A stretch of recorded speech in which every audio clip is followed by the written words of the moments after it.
Allah Subhanahu wa ta'ala bersumpah dengan 5 perkara dari alam ciptaan yang diciptakan olehnya hanya untuk menunjukkan kekuasaan Allah, bahwa Dia zat yang maha kuasa serta zat yang maha perkasa.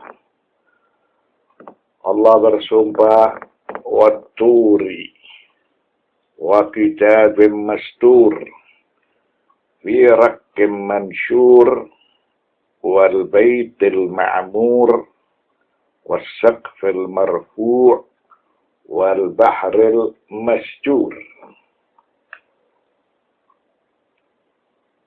Alam ciptaan ini semua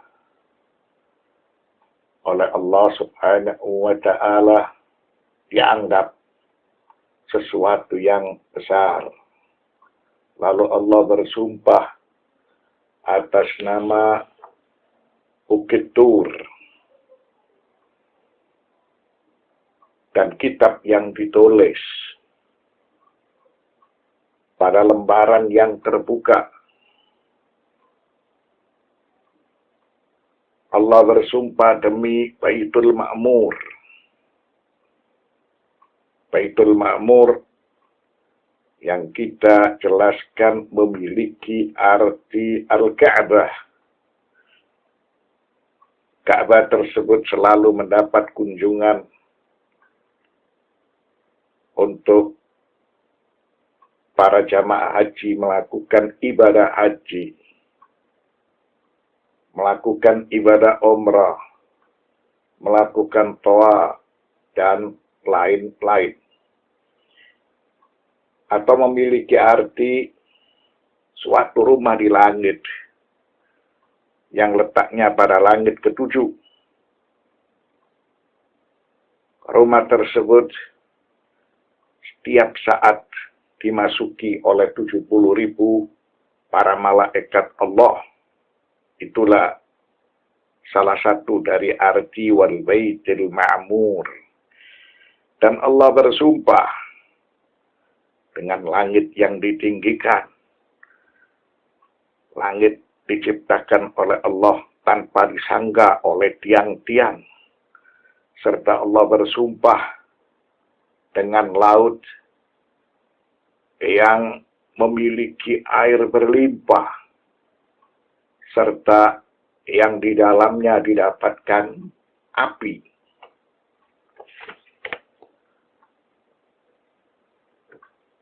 Qasama subhanahu bihadhil kainatil khamsah lil isyarati ila qudratihi azza min qadirin. Allah Subhanahu wa ta'ala bersumpah dengan 5 perkara alam ciptaan yang diciptakan olehnya hanya untuk menunjukkan bahwa Dia adalah zat yang maha kuasa dan Dia adalah zat yang maha perkasa. Inna azab rabbika lawaqi' ay 'alal mujrimina la muhalata wal jumlatu jawabul qasam. Allah berfirman surat At-Tur ayat ke-7. Inna azab rabbika lawaqi', sesungguhnya azab Tuhanmu pasti terjadi. Dan azab tersebut akan menimpa kepada para durjana. Maka jumlah inna azab rabbika lawaqi', sesungguhnya azab Tuhanmu pasti terjadi, itu dinamakan sebagai jawabul qasam, sebagai jawab dari firman Allah, "Wat-turi wa kitabim mastur fi raqqim mansyur wal baitil ma'mur was saqfil marfu' wal bahril masjur."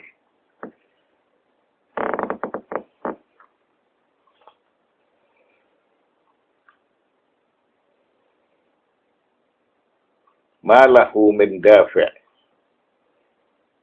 ay tamaman kal mauti la yamliku radduhu illa alladhi yuhyi wa yumit. Allah berfirman surat At-Tur ayat 8, ma lahu min dafi', tidak seorang pun yang dapat menolak azab Allah,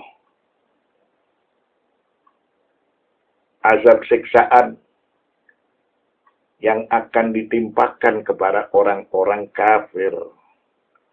Itu pasti terjadi. Tidak ada yang dapat menolak azab tersebut. Seperti halnya kematian bagi seseorang, maka tidak ada yang dapat menolak kematian itu kecuali hanya Allah. Karena dialah zat yang menghidupkan dan dia pula zat yang mematikan. Yauma tamurus sama'u maura, ay tadhhabul jadibiyatu wa yahtallu at-tawazunu baina kawakibis sama' wa tahdusu al-fawla wa ya'ummul khara. Allah berfirman surat At-Tur ayat 9. Yauma tamurus sama'u maura. Pada hari ketika langit benar-benar berguncangan. Maksudnya alam semesta kehilangan keseimbangan. Kehilangan hukum gravitasi, sehingga benda-benda langit kehilangan keseimbangan serta keluar dari garis edar masing-masing, dan terjadilah kerusakan serta terjadilah keributan, hiruk pikuk. Sebab pada hari tersebut merupakan hari yang dahsyat. Allah berfirman surat At-Tur ayat 10, wa tasirul jibalu sayra, dan gunung-gunung benar-benar berjalan. Artinya seluruh benda-benda yang ada di alam ciptaan ini lepas dari peredarannya. Bumi bergoncang dan gunung-gunung lepas dari tempat-tempatnya. Wa tushirul ayatan ila qiyamis sa'ah wa kharabil kauni haitsu tuhsyarul khalaiqu lil hisabi wal jazaa. Kedua ayat ini hendak mengisyaratkan tentang hari kiamat dan alam semesta yang menjadi rusak, luluh lantak, serta para makhluk ketika itu dikumpulkan untuk dihisab dan memperoleh balasan dari Allah Subhanahu wa Ta'ala.